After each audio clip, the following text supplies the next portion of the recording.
आजादी के बाद कभी भी ऐसा हुआ हो कि सिर्फ एक ही कम्युनिटी के ऑर्गेनाइजेशंस को बैन किया गया हो। जब आपने देखा होगा अयोध्या के डेमोलिशन के वक्त में भी मस्जिद को जब इन्होंने गिराया, उस वक्त में भी आरएसएस को, वीएचपी को, बजरंग दल को बैन करने के साथ साथ जमात इस्लामी को भी बैन किया गया था और दूसरी मुस्लिम तंजीमों को बैन किया था। तो अब जब मुसलमान तंजीमों को आप बैन कर रहे हैं तो आरएसएस, वीएचपी, बजरंग दल, करनी सेना, इन सबको क्यों नहीं बैन किया जा रहा है? भारत उन नक्शो कदम पे चल रहा है जो जियाउल हक ने 1980s में पाकिस्तान को चलाया और पाकिस्तान को इस्लामिक रिपब्लिक डिक्लेयर करके एक थियोक्रेसी में तब्दील कर दिया। और आज देख रहे हैं हम पाकिस्तान का कितना बुरा हशर हो रहा है, पूरी दुनिया में कितनी जिल्लत का उसको सामना करना पड़ रहा है।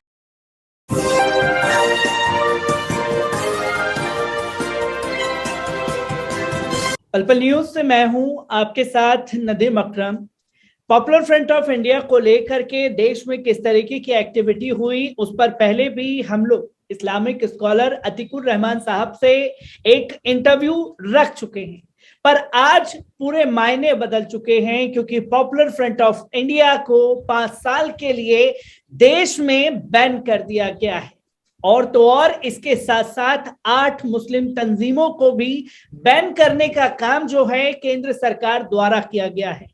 तमाम तस्वीरें लगातार सामने आ रही हैं। इसी पर बात करने के लिए एक बार फिर से हमारे साथ इस वक्त लाइन पर मौजूद हैं इस्लामिक स्कॉलर अतीकुर रहमान साहब। सर, जिस तरीके से ये बैन आज लगाया गया है उसे किस तरीके से देख रहे हैं?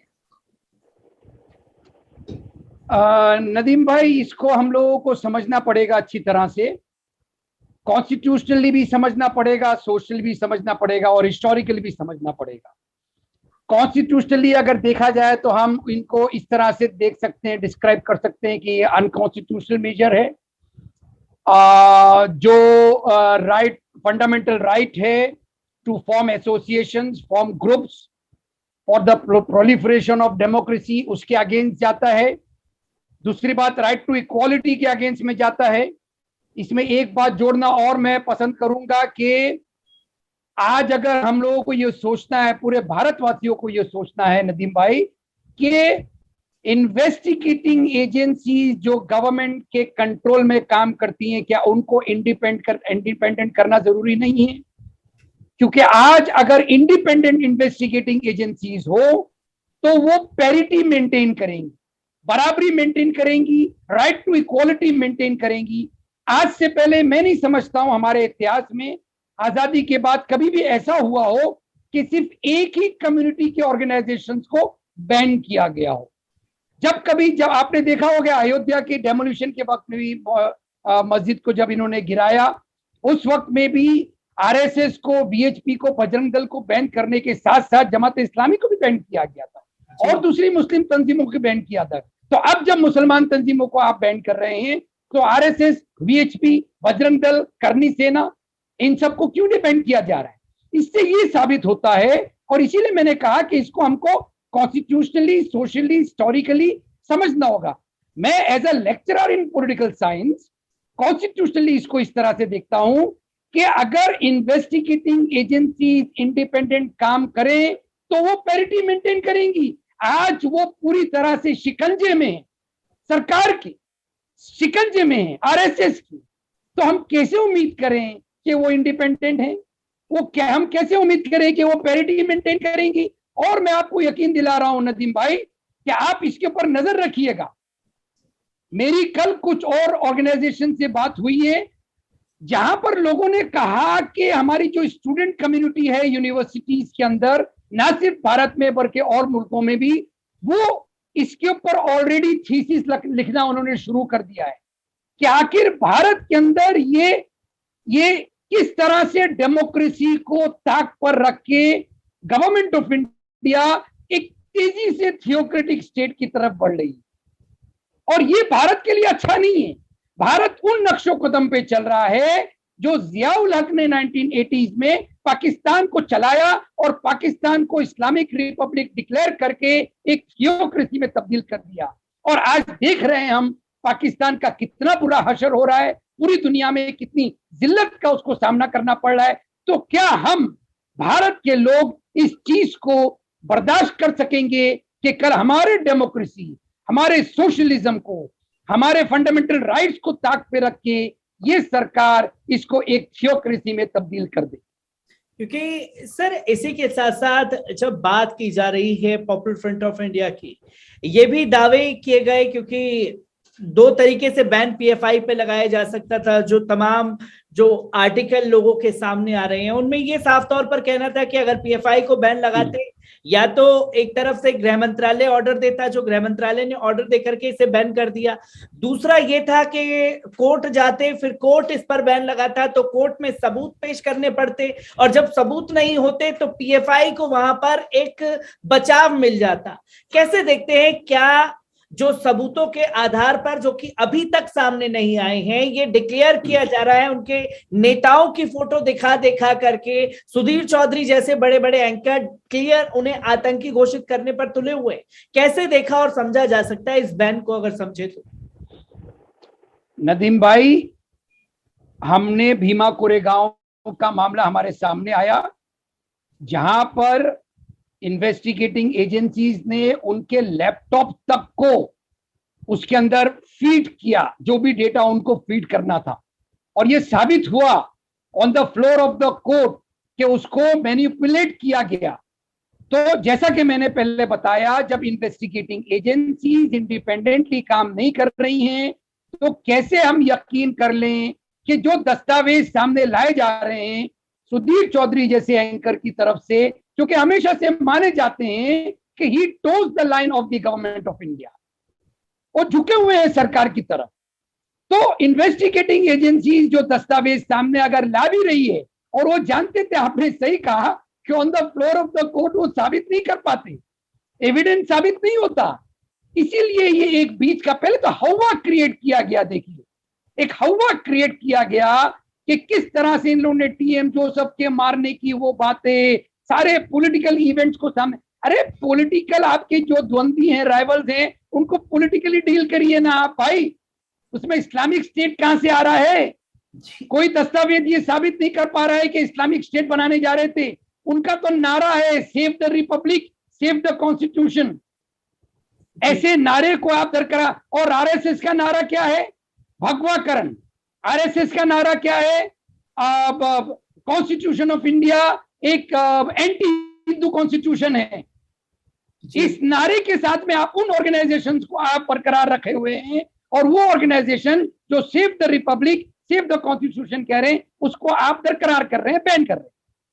क्योंकि सर एक तस्वीर ये भी दिखाने की कोशिश की गई, क्योंकि पहले छापेमारी में 106 लोगों की गिरफ्तारी दिखाई गई, दूसरी छापेमारी हुई, टोटल 177 लोगों की गिरफ्तारी दिखाई गई, जिसमें ये डिक्लेयर किया जा रहा था मीडिया द्वारा कि ये संदिग्ध हैं, इनसे देश को बड़ा खतरा था।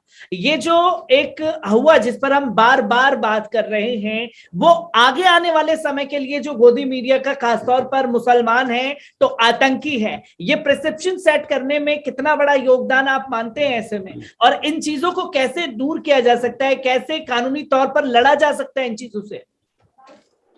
ये बहुत जरूरी सवाल है नदीम भाई, ये बहुत जरूरी सवाल है, क्योंकि जैसा मैंने बताया कि स्टूडेंट कम्युनिटी अच्छी तरह से इसको अंडरस्टैंड कर रही है, इसके ऊपर काम कर रही है, इसके ऊपर थीसिस लिखी जा रही है कि how to prevent India from getting into the cobweb of clutches of the Hindu rashtra theocratic state.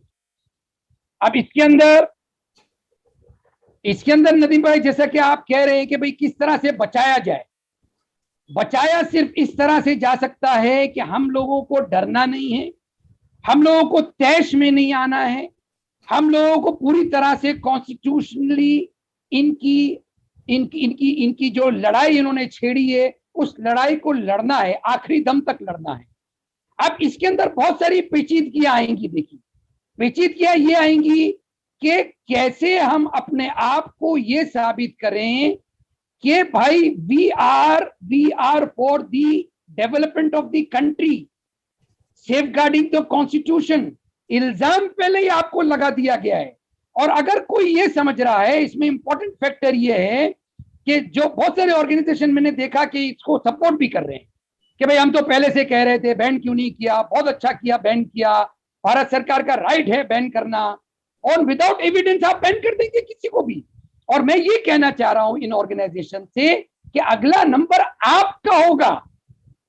कोई ये ना समझे कि पीएफआई पे बैन लग गया है, अब ये सरकार आराम से बैठ जाएगी।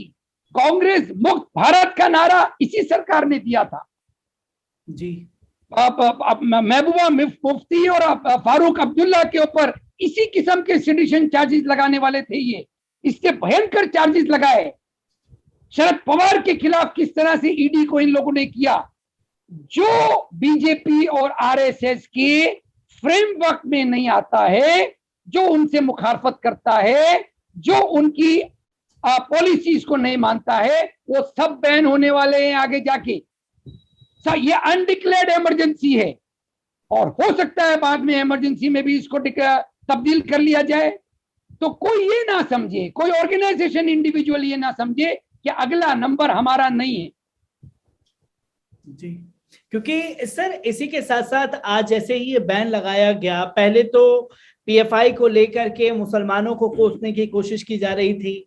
अब कांग्रेस के एक सांसद ने अपना बयान दे दिया इस पर कि पीएफआई के साथ साथ आरएसएस पर भी बैन लगवाना चाहिए था।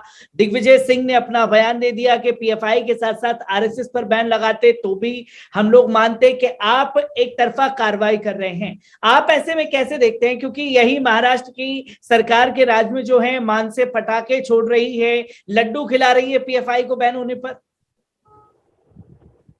नदीम भाई, इसमें थोड़ी सी कमी हमारी तरफ भी रही है। मेरा ये समझना है, क्योंकि जिस जोरों शोर से इन लोगों ने Islamic State, foreign funding, Shaheen Bagh के अंदर फॉरेन फंडिंग, किसान मूवमेंट में भी फॉरेन फंडिंग, आईटी सेल इनका जिस तरह से जोरों शोर से काम करता है, हमारी जो पार्टीज हैं, even Congress party, political party, social organisation, Muslim तंजीमें, ये प्रोपोगंडा, ये जो पॉजिटिव प्रोपोगंडा हम लोगों को हिंदू राष्ट्र इनका एक्सपोज कर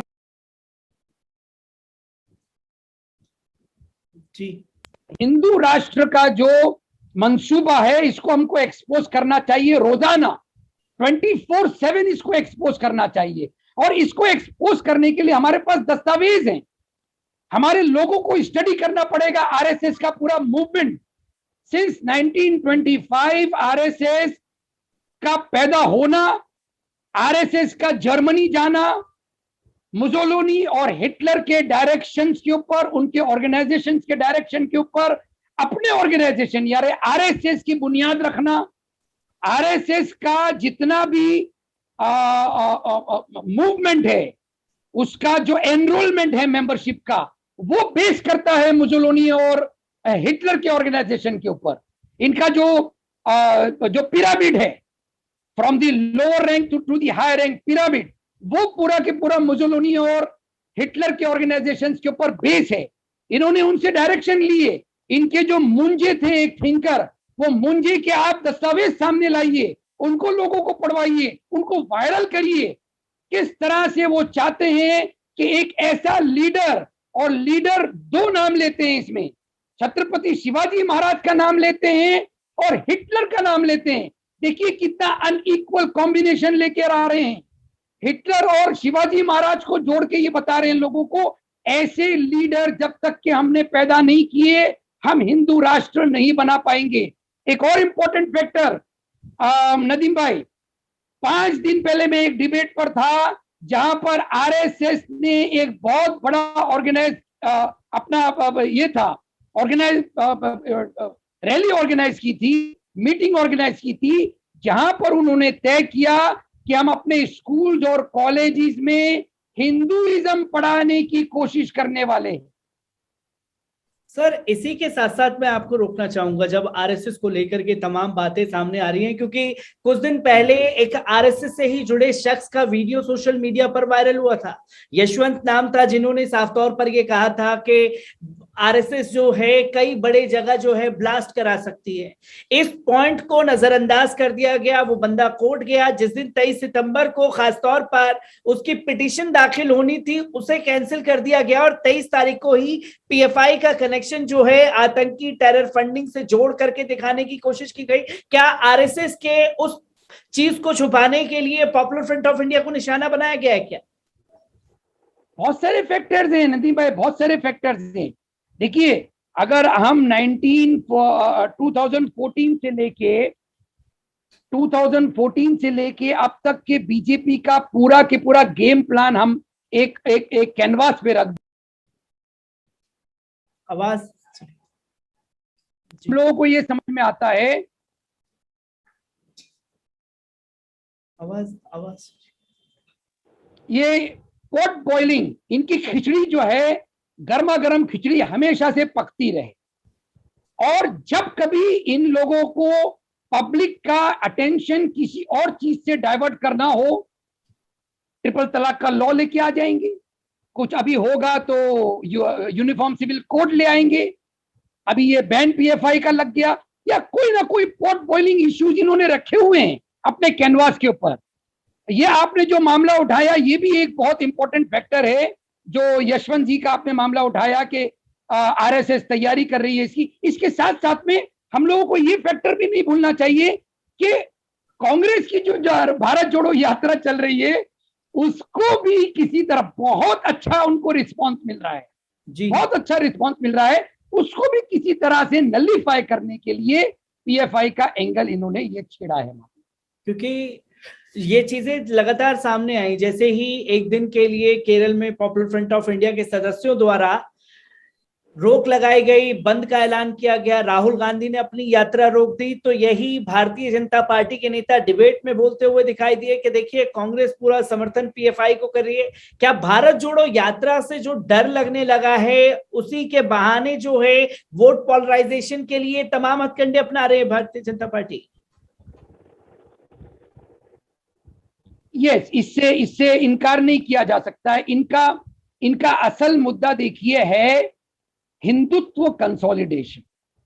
हिंदुत्व कंसोलिडेशन सिर्फ दो बुनियाद पर इनका आधारित है कि आप झूठ बोलिए, सोशल मीडिया के ऊपर इतना ज्यादा लोगों को बांट दीजिए, उनके थॉट प्रोसेस को बांट दीजिए, और उसके साथ साथ में जो एजेंडा इनका हिंदू राष्ट्र का है, हिंदू राष्ट्र का एजेंडा, हमको एक बहुत इंपॉर्टेंट फैक्टर इसमें यह है नदीम भाई समझना होगा कि 1925 से लेके आज तक के हिंदू राष्ट्र का इनका जो एजेंडा है वो सक्सेस हो नहीं पाया है, और ये तिलमिला गए। ये इसी दिन का इंतजार कर रहे थे कि एक बहुत स्ट्रॉन्ग ब्रूट मेजॉरिटी हमको मिल जाए, ताकि ब्रूट मेजॉरिटी मिलने के बाद भी 1914 और 2014 ऑनवर्ड्स ये हिंदू राष्ट्र को ये मार्केटिंग नहीं कर पा रहे हैं, सक्सेस नहीं मिल रहा है इसकी मार्केटिंग में।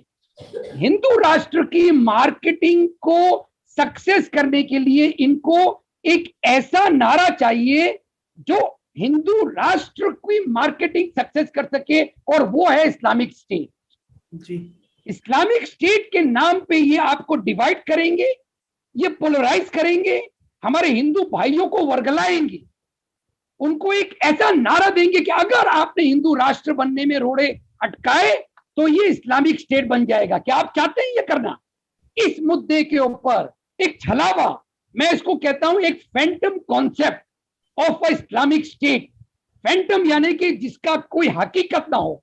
ये फैंटम कॉन्सेप्ट इस्लामिक स्टेट का जब तक ये नहीं लाएंगे, जब तक हिंदू राष्ट्र मार्केटिंग नहीं कर पाएंगे। वो तो खेल शायद मीडिया में शुरू भी हो गया ना सर, क्योंकि लगातार बड़े बड़े एंकर जो हैं वो गजवाए हिंद इस्लामिक संगठन कह करके पॉपुलर फ्रंट ऑफ इंडिया को टारगेट कर रहे हैं, और जब बैन करने की बारी आती है तो 8 मुस्लिम संगठन दिखा दिए जो आतंकी संगठन में संलिप्त है, इसलिए बैन कर दिया गया। कैसे देखा और समझा जा सकता है? क्या अब उसकी तैयारी 2024 के लिए अभी से शुरू कर दी गई है? राइट, पूरा निशाना वही है इनका कि 2024 तक के इतना पोलराइजेशन हो जाए सोसाइटी में, और इतना लोगों को ये आमादा कर दे कि अगर आपको किसी ऑर्गेनाइजेशन के साथ जोड़ना है तो वो सिर्फ और सिर्फ बीजेपी और आरएसएस ही है, दूसरी आपके पास कोई चॉइस नहीं है। ना कोई पॉलिटिकल पार्टी, ना कोई सोशल ऑर्गेनाइजेशन, ना कोई नारा। अगर कोई नारा होगा तो सिर्फ बीजेपी का नारा होगा, अगर कोई कलर होगा तो सिर्फ सेफ्रॉन होगा, अगर कोई चीज के ऊपर आपको अपने आर्ग्यूमेंट्स को ऑर्गेनाइज करना है, आधारित करना है, तो वो आरएसएस और बीजेपी का ही एजेंडा होना चाहिए। अदरवाइज आप सिटिजन चार्जेस में अंदर जाएंगे, आपके ऊपर देशद्रोह लगाया जाएगा, यूएपीए लगाया जाएगा, आप कुछ भी बोल लीजिए, मीडिया के ऊपर आपको वही दिखा। और बहुत दुख की बात तो ये है नदीम भाई कि फॉर्मर डीजीपीस को लाया जा रहा है, फॉर्मर जजेस को लाया जा रहा है, फॉर्मर आईजी के रिटायर्ड ऑफिशियल्स को लाया जा रहा है, क्योंकि पूरी तरह से हिस्ट्री बता रहे हैं कि भाई हमने तो इतने दस्तावेज आपको दिए थे। लेकिन कुछ ऐसे चैनल्स हैं जो कि उन मीडिया पर्सन्स को ला रहे हैं, सीनियर जर्नलिस्ट को ला रहे हैं, जस्टिस लुकुर को ला रहे हैं, जो कि जस्टिस लुकुर बता रहे हैं कि अंदरूनी तौर पे किस तरह से इनके एजेंडा को वो पहले ही थ्वॉट करने की कोशिश कर चुके हैं। लेकिन क्योंकि आज इनकी ब्रूट मेजॉरिटी है, ये चीज हम कहीं ना कहीं नाकामयाब हो रहे हैं इनको एक्सपोज करने में।